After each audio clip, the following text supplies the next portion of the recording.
Hello everyone and welcome back to my channel learners hub.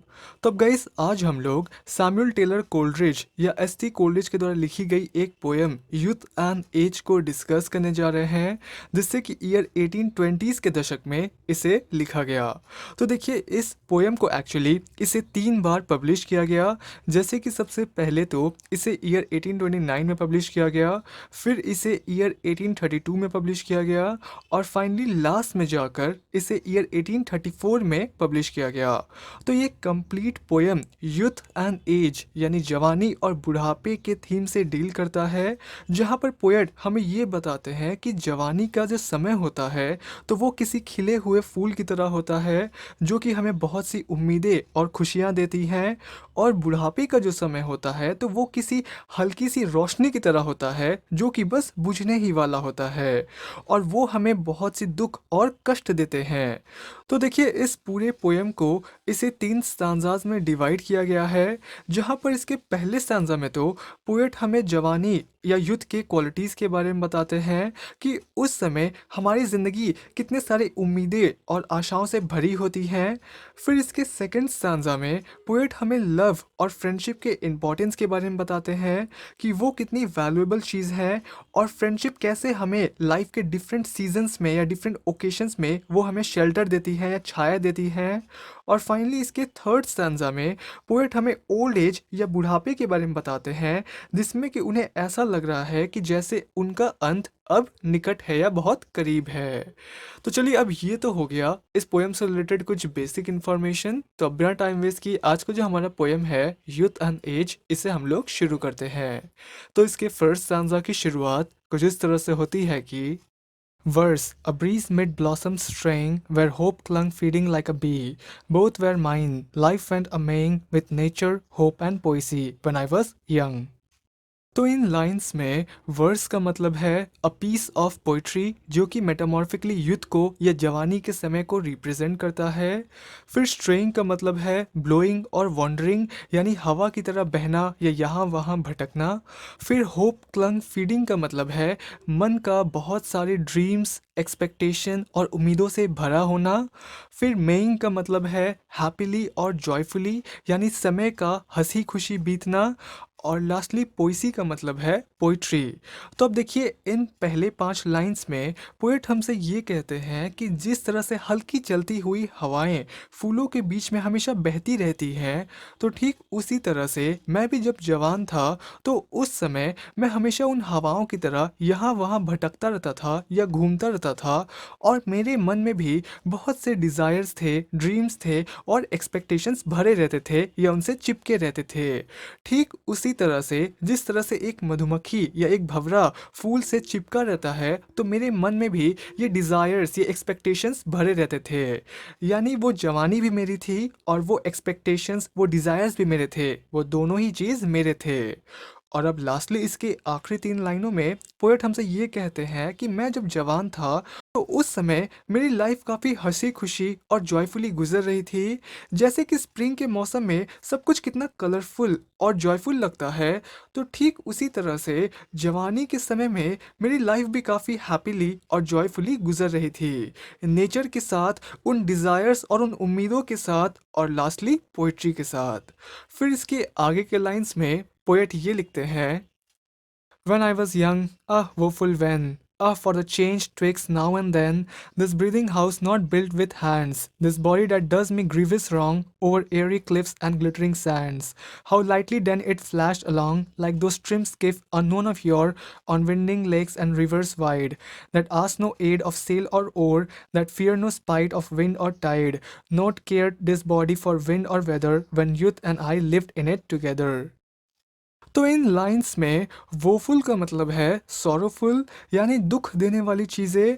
फिर twixt का मतलब है इन बिटवीन, यानी पोएट के जवानी वाले समय से लेकर उनके बुढ़ापे तक जो उनके शरीर में चेंजेस आए हैं वो। फिर ब्रीदिंग हाउस का मतलब है पोएट का शरीर। फिर ग्रीवियस रॉन्ग का मतलब है गिविंग टेरिबल पेन, यानी पोएट का अब बूढ़ा शरीर उन्हें बहुत ज़्यादा दुख और कष्ट देता है। फिर एयरी क्लिफ का मतलब है ऊंचे ऊंचे पहाड़ या चट्टान। फिर ग्लिटरिंग सैंड्स का मतलब है चमकती हुई रेत। फिर ट्रिम स्किफ का मतलब है एक तरह की हल्की किस्म की नाव जो कि एक आदमी के लिए सिर्फ बनाया जाता है, जैसा कि आप इमेज में देख सकते हैं। और लास्टली ओर का मतलब है रोइंग ब्लेड्स, यानी नाव चलाने वाले चप्पू। तो अब गाइस इस फर्स्ट स्टैंजा के आखिरी 12 लाइनों में पोएट अब काफी दुखी मन से वो अपने शरीर को देखते हुए वो उस समय को या वो उस मोमेंट को याद करते हैं जब वो जवान हुआ करते थे। बट फिर अचानक से पोएट ये कहते हैं कि मेरे उस समय के शरीर में और मेरे आज के इस बूढ़े शरीर के बीच में बहुत ज़्यादा अंतर आ गया है और इसमें काफ़ी कुछ बदल गया है। इसलिए पोएट फिर ये कहते हैं कि मेरे इस शरीर को किसी इंसानों के हाथ के द्वारा नहीं बनाया गया है जैसा कि हम अपने अक्सर घर को बनवाते हैं, बल्कि ये शरीर तो एक नश्वर चीज़ है जो कि समय के साथ खराब हो जाएगा और इसे दोबारा ठीक नहीं किया जा सकता। इसीलिए अब ये शरीर मुझे इस बुढ़ापे में आकर ये मुझे इतना दुख और दर्द दे रहा है। फिर इसके साथ ही पोएट ये भी कहते हैं कि मैं जब जवान था तो उस समय मेरा शरीर इतना हल्का था कि मैं कहीं पर भी चला जाया करता। मैं ऊंचे ऊंचे चट्टानों को पार कर जाया करता और मैं चमकती हुई रेत से भरे रेगिस्तान को भी पार कर जाया करता। उस समय मेरा शरीर किसी हल्के से पतले नाव की तरह हुआ करता था जो कि कहीं पर भी चला जाया करता। जैसे कि मैं तेज हवाएं चलने वाली झील के ऊपर भी चला जाया करता और मैं गहरी नदियों में भी चला जाया करता और मुझे किसी भी कोई एक्स्ट्रा चीज़ की ज़रूरत नहीं पड़ती थी। जैसा कि एक नाव को किसी सेल की या किसी चप्पू की ज़रूरत पड़ती है तो मुझे वैसे किसी चीज़ की ज़रूरत नहीं पड़ती थी, मैं बिना किसी सेल के या बिना किसी चप्पू के ही चला जाया करता।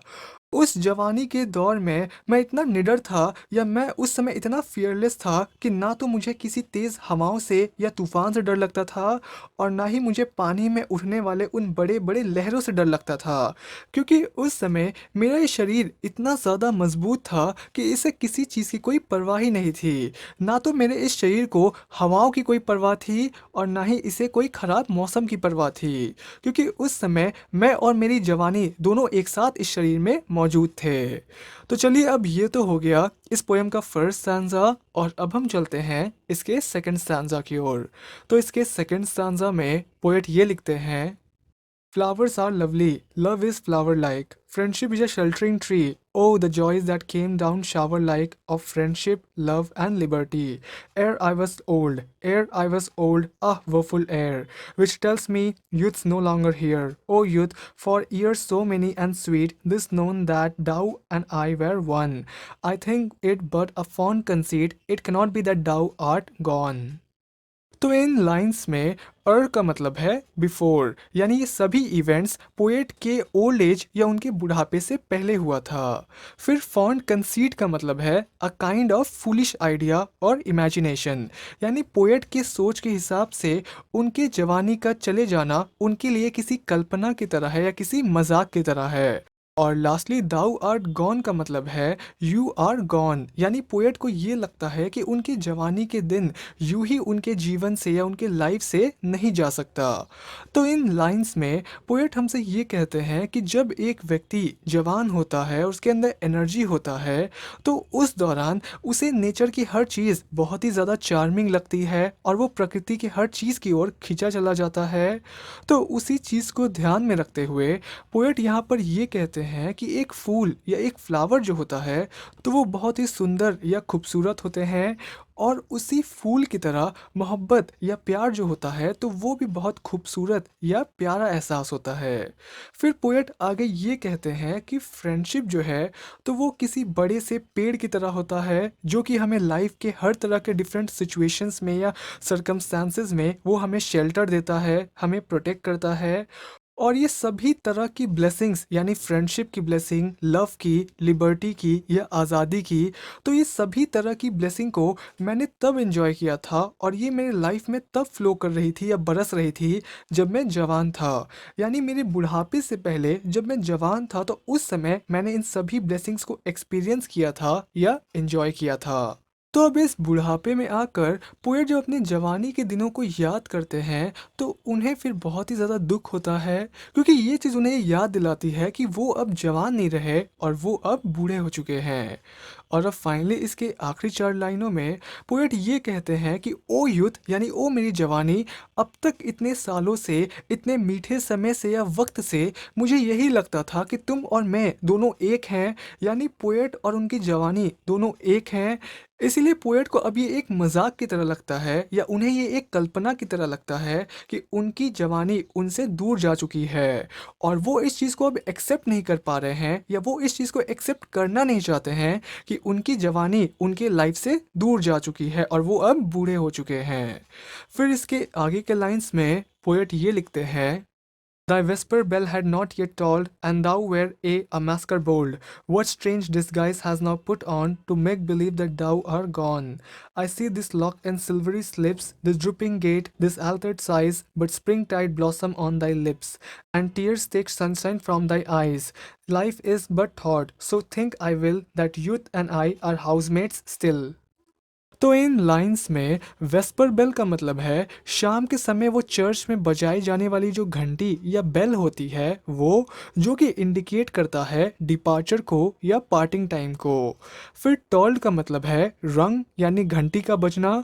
फिर मैस्कर बोल्ड का मतलब है कोई बहरूपिया जो कि अपने चेहरे पर कोई मास्क लगाकर या मुखौटा पहनकर वो अपना भेस बदल लेता है। फिर लॉक्स इन सिल्वरी स्ट्रिप्स का मतलब है बालों की वो लट जिसमें कि अब कुछ ग्रेइश या सफ़ेद रंग के बाल आने लगे हैं। फिर ड्रूपिंग गेट का मतलब है to walk in a bent manner यानी झुक कर चलना। और लास्टली एल्टर्ड साइज का मतलब है बॉडी फिगर का चेंज हो जाना, यानी बुढ़ापे में जो हमारे शरीर का साइज घट जाता है वो।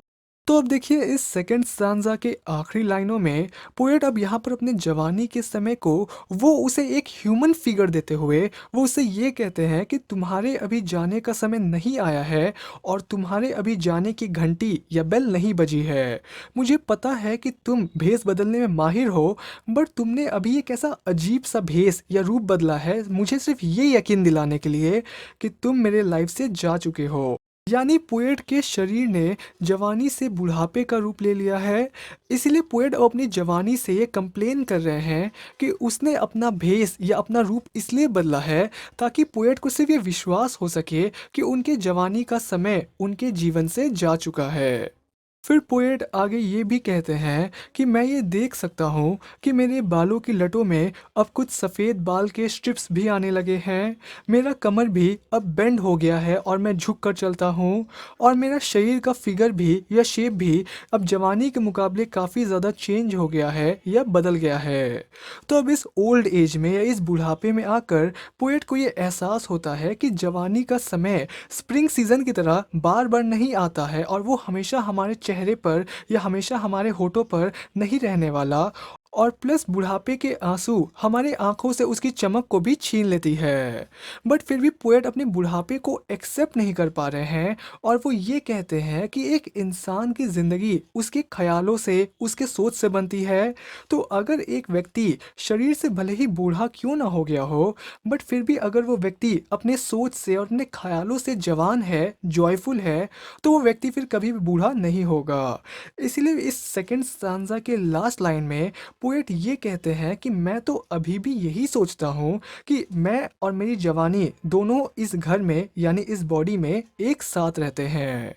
तो चलिए अब ये तो हमने डिस्कस कर लिया इसके सेकंड स्टांजा को और अब हम चलते हैं इसके थर्ड स्टांजा की ओर। तो इसके थर्ड स्टांजा में पोएट ये लिखते हैं, Dewdrops are the gems of morning, but the tears of mournful eve. Where no hope is, life's a warning that only serves to make us grieve when we are old. That only serves to make us grieve with often and tedious taking leave. Like some poor nigh-related guest that may not rudely be dismissed, yet had outsaid his welcome while, and tells the jest without the smile. तो इन lines में due drops का मतलब है वो ओस की बूंदें जो कि जवानी के समय में हमें किसी जेम की तरह या किसी अनमोल रत्न की तरह दिखाई पड़ती है। फिर ग्रीफ का मतलब है दुख होना या सैड फील करना। फिर टीडियस टॉकिंग लीव का मतलब है थक जाने पर ब्रेक लेना। फिर नाई रिलेटेड गेस्ट का मतलब है कोई क्लोज रिलेटिव या मेहमान। और लास्टली आउटस्टेड का मतलब है समय से अधिक कहीं पर रुकना या ठहरना। तो फाइनली इस थर्ड स्टैंजा में पोएट हमसे ये कहते हैं कि सुबह के समय जो ओस की बूंदें होती है ना, तो वो ओस की बूंदें हमें जवानी के समय में किसी जेम की तरह या किसी अनमोल रत्न की तरह दिखाई पड़ती हैं, क्योंकि उस समय हमारे अंदर बहुत सी होप्स और ड्रीम्स होती हैं। उस समय हमारे अंदर बहुत ज़्यादा एनर्जी होती है। बट वही सेम ओस की बूंदें बुढ़ापे में आकर हमें किसी आंसू की तरह दिखाई देती है, क्योंकि उस समय हम मृत्यु के या डेथ के बहुत करीब होते हैं। यानी हमारा जो पर्सपेक्टिव है या देखने का नज़रिया है चीज़ों को, तो वो समय के साथ और उम्र के साथ बदल जाता है। फिर पोएट आगे ये भी कहते हैं कि बुढ़ापे में आने पर हमारी ज़िंदगी हमें एक वार्निंग देती है या एक चेतावनी देती है कि बुढ़ापे के स्टेट में हम एक ऐसे फेज़ में एंटर करते हैं जहाँ से फिर लाइफ की हमारी सारी खुशियाँ हमसे दूर चली जाती हैं और हम बिल्कुल ही होपलेस रह जाते हैं, हम बिल्कुल बेबस हो जाते हैं और हमारे अंदर कोई उम्मीद ही नहीं बचती है। यानी ये ओल्ड एज वाला टाइम हमें सिर्फ दुख देने का काम करता है और इस स्टेज में हम बहुत जल्दी थक जाते हैं और हमें बार बार ब्रेक लेने की ज़रूरत पड़ती है। तो फाइनली इस पोएम के आखिरी लाइनों में पोएट हमसे ये कहते हैं कि बुढ़ापे का समय बिल्कुल वैसे किसी मेहमान की तरह है या वैसे किसी क्लोज रिलेटिव की तरह है जो कि एक बार घर में आ जाने के बाद वो जाने का नाम ही नहीं लेते हैं और उन्हें हम कुछ उल्टा सीधा कहकर उन्हें घर से बाहर भी नहीं निकाल सकते हैं। तो ये बुढ़ापा भी बिल्कुल वैसे ही किसी मेहमान की तरह है जो कि समय से कुछ ज़्यादा ही या कुछ अधिक ही वो पोएट के घर में या उनके शरीर में रुका हुआ है और बिना कुछ बोले या मुस्कुराए ही वो पोएट की कंडीशन का या उनकी हालत का मजाक उड़ा रहा है। तो इस तरह से फाइनली ये पोएम ख़त्म होता है एंड आई होप कि आपको वीडियो पसंद आया होगा। वीडियो पसंद आया तो प्लीज़ आप कमेंट करके ज़रूर बताएं, लाइक करें, शेयर करें इसे अपने दोस्तों के साथ and thank you for watching.